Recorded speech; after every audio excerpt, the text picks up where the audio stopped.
नमस्ते फ्रेंड्स, आइए आज हम नए चैप्टर की चर्चा करते हैं और हमारा चैप्टर है 11 समरूपता। सिमिलरिटी, समरूपता क्या होती है और किस तरह से अपन इसको डिफाइन करते हैं वो आज हम पढ़ेंगे। चैप्टर 11 चैप्टर है हमारा 11 क्लास 10 के लिए और चैप्टर का नाम है समरूपता।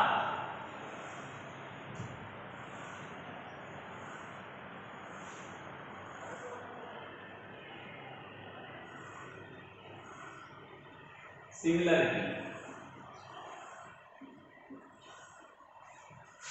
समरूपता से मैं एक छोटा सा एग्जाम्पल देता हूँ। तात्पर्य ये होता है, मीनिंग ये होता है, सम यानी समान, रूप यानी रूप, जिसका रूप एक जैसा हो, आकार अलग अलग हो सकते हैं, रूप एक जैसा हो। जैसे सारे इंसान समरूप हैं, आकार अलग अलग है।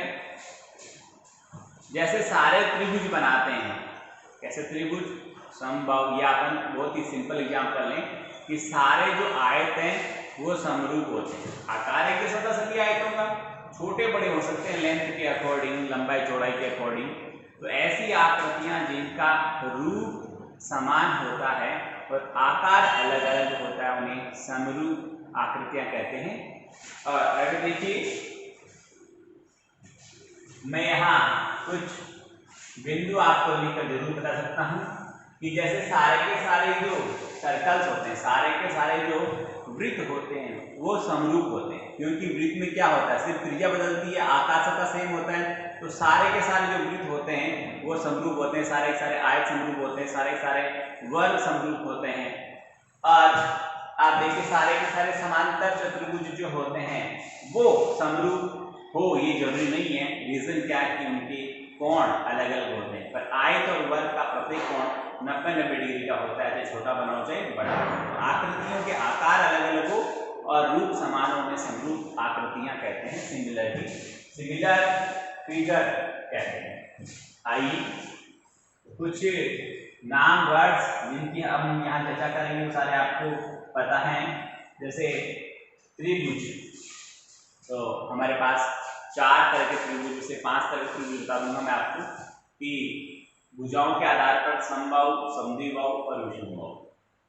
ठीक है, इक्विलेटरल, आइसोस्सेलेस और स्केलर, तीन तो ये हो गए। एक राइट एंगल ट्रायंगल, समकोण त्रिभुज जो होता है। और 5वां समकोणीय त्रिभुज, ऐसा त्रिभुज जिसके सभी कोण समान होते हैं, समकोणीय त्रिभुज, यानी वो समबाहु का ये रूप होता है। और ये हमारे पास त्रिभुज हो गए। फिर हमारे पास बहुभुज, पॉलीगन्स हैं, आयत है, वर्ग है, समांतर चतुर्भुज है, समचतुर्भुज है। इन सब आकृतियों के बारे में हम इस चित्र में चर्चा करेंगे या इनके बारे में हम अध्ययन करेंगे। आइए स्टूडेंट्स, हम देखते हैं कि कौन कौन सी आकृतियां किस तरह से समरूप होती है, क्या क्या उनके गुणधर्म होते हैं। मैं एक्सरसाइज 11.1 की बात करना चाहूंगा। इसमें सिंपल 2-4 सवाल है और जिनके आंसर आप दे सकते हैं, ऐसी कोई बात नहीं है, बट एक बार अपन मिलकर चर्चा कर लेते हैं। फर्स्ट है, रिक्त स्थान की पूर्ति कीजिए। सभी वृत्त, अभी बोला हमने, समरूप होते हैं, सभी वर्ग समरूप होते हैं और सभी समबाहु त्रिभुज सदैव समरूप होते हैं। भुजाओं की समान संख्या वाले 2 बहुभुज समरूप होते हैं, बिल्कुल सही बात है। और चाहे पंचभुज बनाओ, चाहे षष्ठभुज लिखो, ऐसा कुछ भी कोई दिक्कत नहीं है। यानी समान भुजाओं वाले जो चतुर्भुज हो चाहे त्रिभुज हो, समान भुजाओं वाले जितने भी बहुभुज होते हैं वे सारे समरूप होते हैं।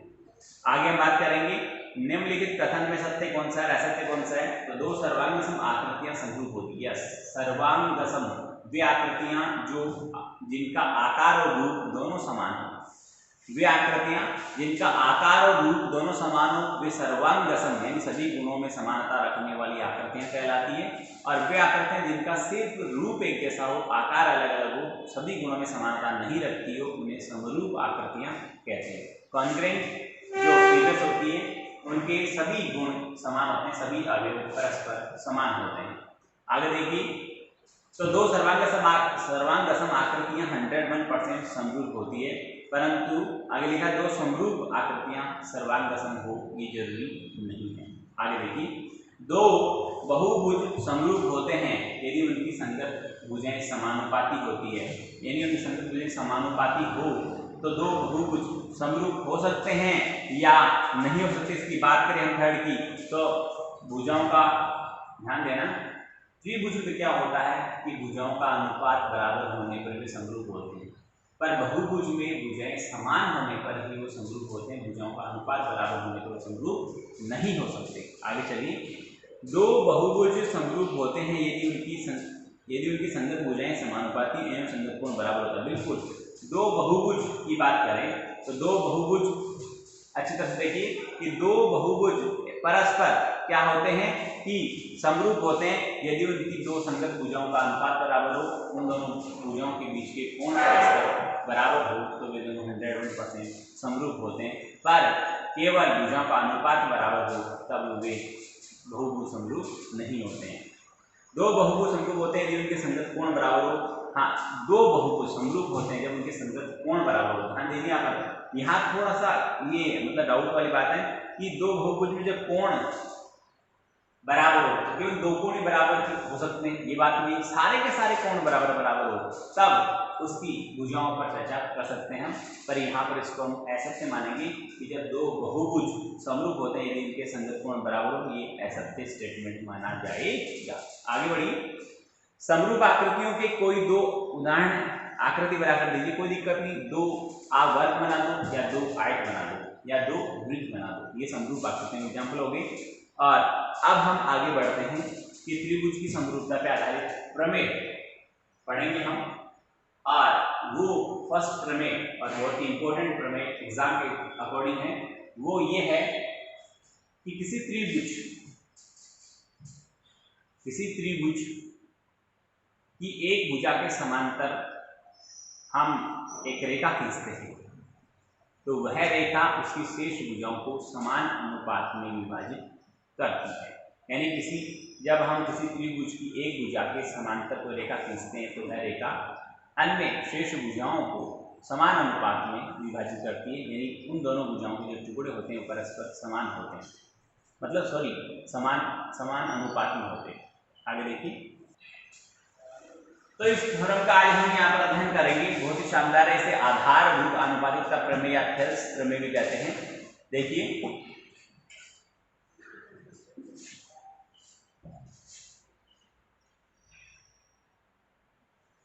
प्रमेय 11.1 की बात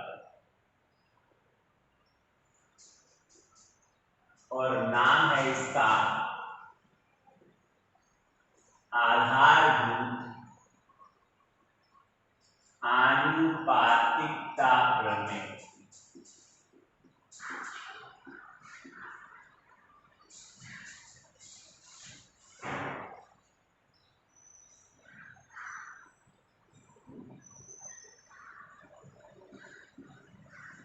या इसका दूसरा नाम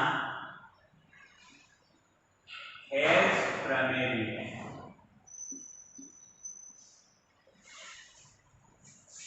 इसको शॉर्ट में स्टूडेंट्स बीपीटी भी बोलते हैं, basically proportionality theorem. BPT short में इसका नाम है बेसिकली प्रोपोर्शनलिटी थ्योरम। इसका सबसे पहले डायग्राम बनाता हूं, उसके बाद बाकी हम वैल्यूज लिखेंगे। एक त्रिभुज है स्टूडेंट्स एबीसी और उसमें एक रेखा बीसी के समांतर खींची जो एबी व एसी को बिंदु बी और ए पर प्रतिच्छेद करती है। इतना हमें दिया गया है, इतना पोर्शन हमें गिवन में लिखना है हमें दिया गया है कि त्रिभुज ABC में DE समांतर BC है और हमें सिद्ध क्या करना है उस पर हम चर्चा करें। तो सिद्ध करना है AD by DB is equal AE by BC। यहां हम कंस्ट्रक्शन करेंगे तो वो ये होगा कि बिंदु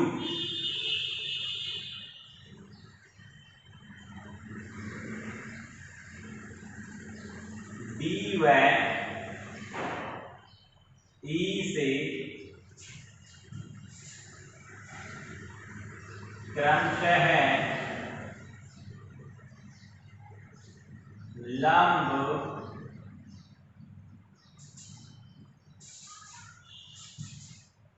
BH AC पर तथा EG लंब AB पर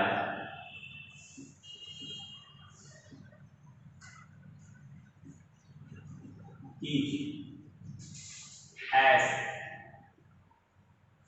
BH और EG लंब साथ में ये भी लिखेंगे कि D को E और C को D से मिलाया। क्या लिखेंगे तथा बिंदुओं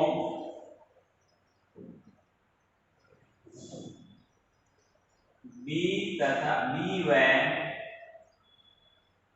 C को E तथा D से मिला है।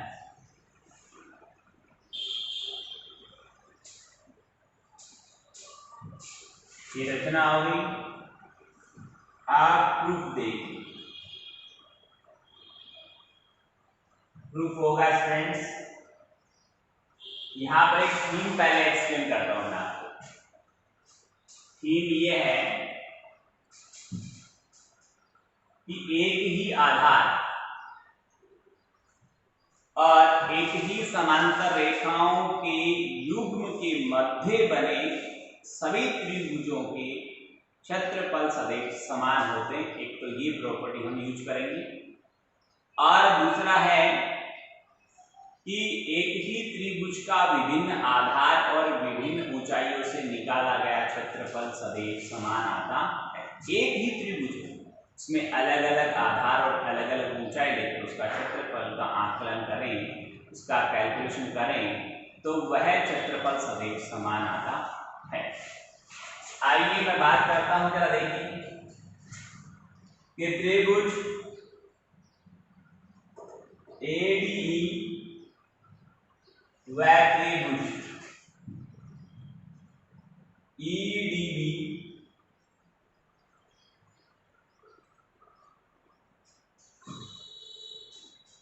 की ऊंचाई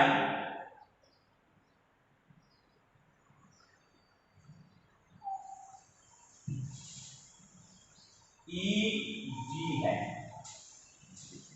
अब आप कहेंगे सर त्रिभुज ADE की ऊंचाई तो EG है, बात समझ में आ रही है, पर त्रिभुज EDB की ऊंचाई EG कैसे?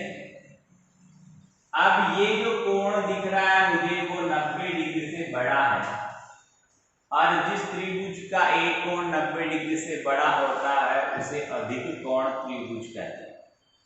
अधिक कोण त्रिभुज में स्टूडेंट्स क्या होता है कि सारे त्रिभुज के जो शीर्ष हैं, शीर्ष लंब हैं यानी ऊंचाइयां हैं, वो त्रिभुज के अंदर नहीं होती, गुरुजी कैसे नहीं होती समझाना।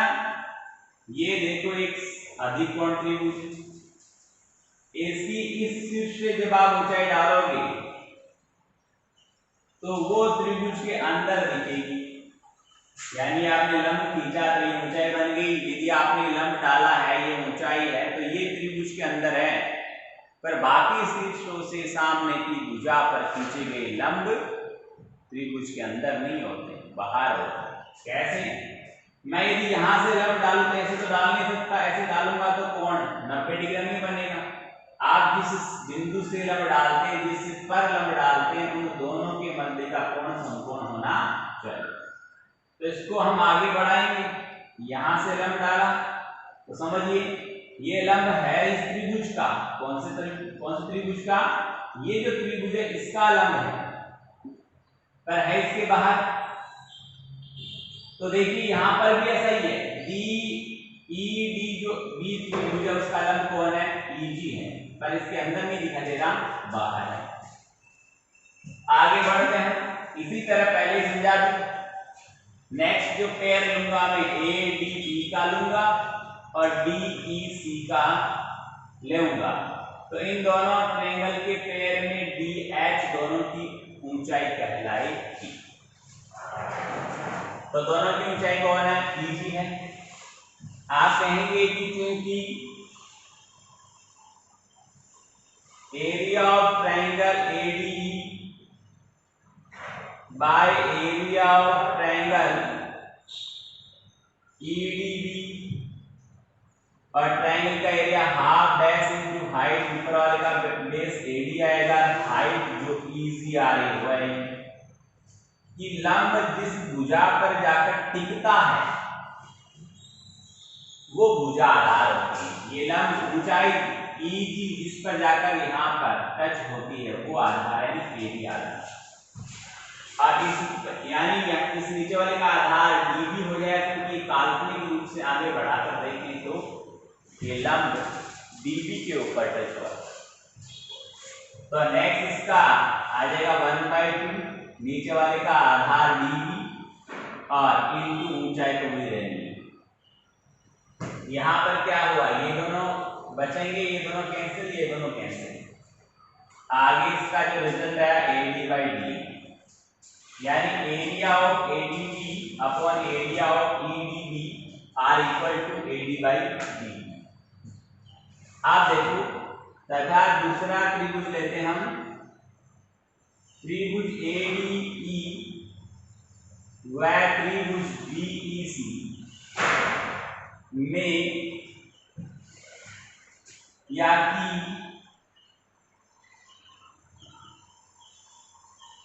ऊंचाई वो डीएच आता है। यहां पर भी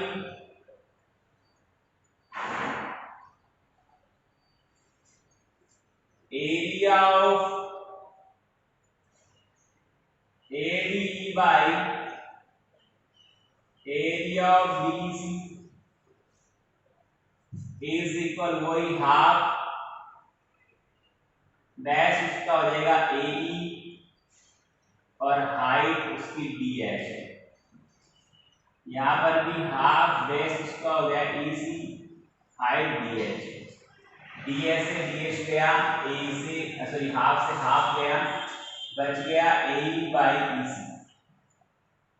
that means area of AD by area of DEC is equal to by by. EC देखिए, अब मैं एक स्टेटमेंट लिखता हूं कि त्रिभुज ईडीबी व त्रिभुज